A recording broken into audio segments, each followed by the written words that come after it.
Happy holidays from Washington's family farmers and ranchers. Today, we're gonna make a simple but elegant tenderloin roast dinner for your holiday celebration. We're gonna start with an extremely lean and also incredibly tender tenderloin roast that has been trimmed by my butcher and tied up nice and tight. All we need to do is season it with a little bit of salt, pepper, and fresh thyme, which I chopped and mixed together ahead of time.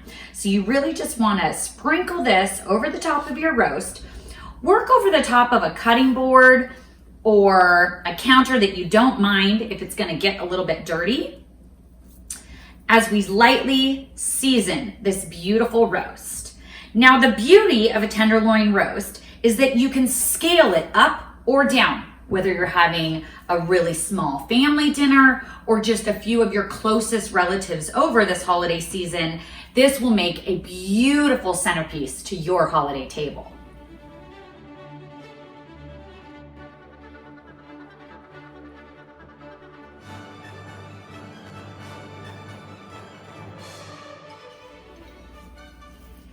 So you make sure that your roast has picked up all of those fresh herbs, salt and pepper off your cutting board by rolling it around, getting everything picked up.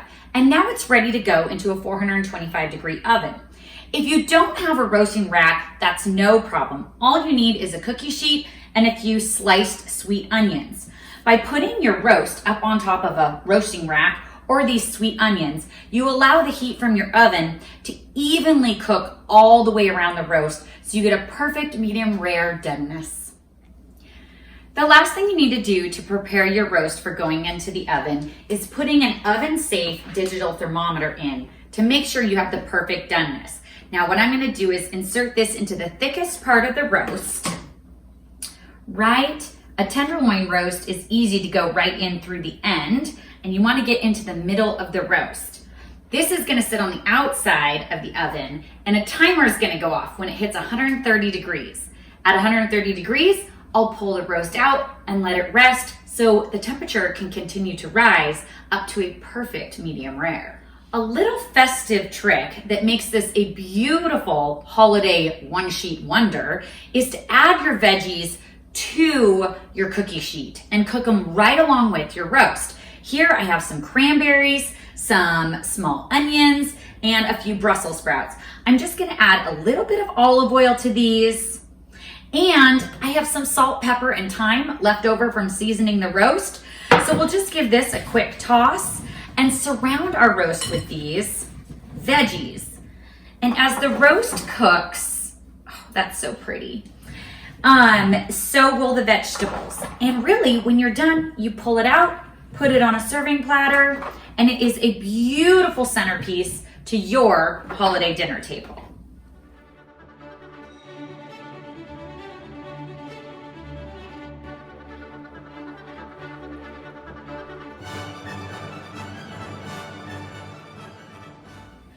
To take the festivities up a notch, we're gonna just do a simple combination of jellied cranberries, balsamic vinegar, and a few diced shallots. This just needs to go into a saucepan and really just simmer together. You want the whole cranberry jelly, and you're just going to slice your shallots so that as they cook, they break down and become nice and soft and incredibly flavorful. They don't have to be too small. This is all gonna go into a saucepan together and really just simmer until the shallots have softened and it becomes really aromatic. So use as much or as little balsamic vinegar as you like. Some people don't like the tang too much. This is gonna get mixed and set aside, and then when we have our beautiful tenderloin roast all done, this will go on the side of our serving platter.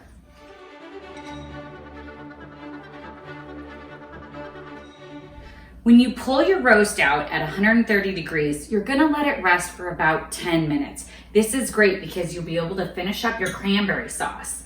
You're simply gonna transfer your nice rested roast from its cooking rack to a serving platter or cutting board.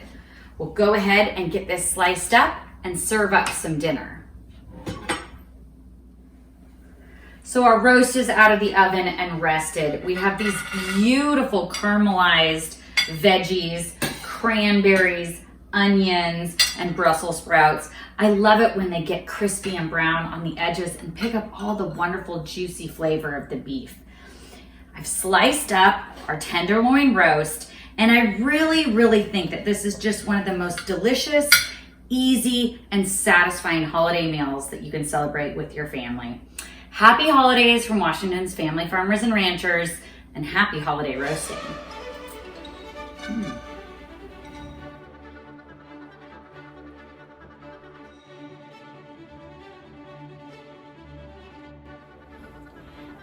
So after your holiday festivities are over and you realize you're lucky enough to have some leftovers, go ahead and take your beautiful tenderloin roast and slice it super thin as you can. This is easier to do once it's cooled off and been in the refrigerator for a little bit.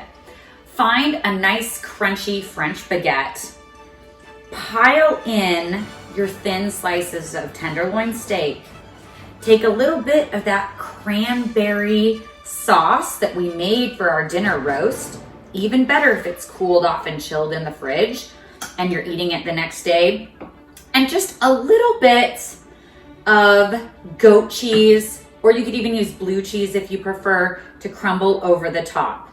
You're gonna have the most luxurious sandwich you've ever enjoyed. Happy holidays from Washington's family farmers and ranchers.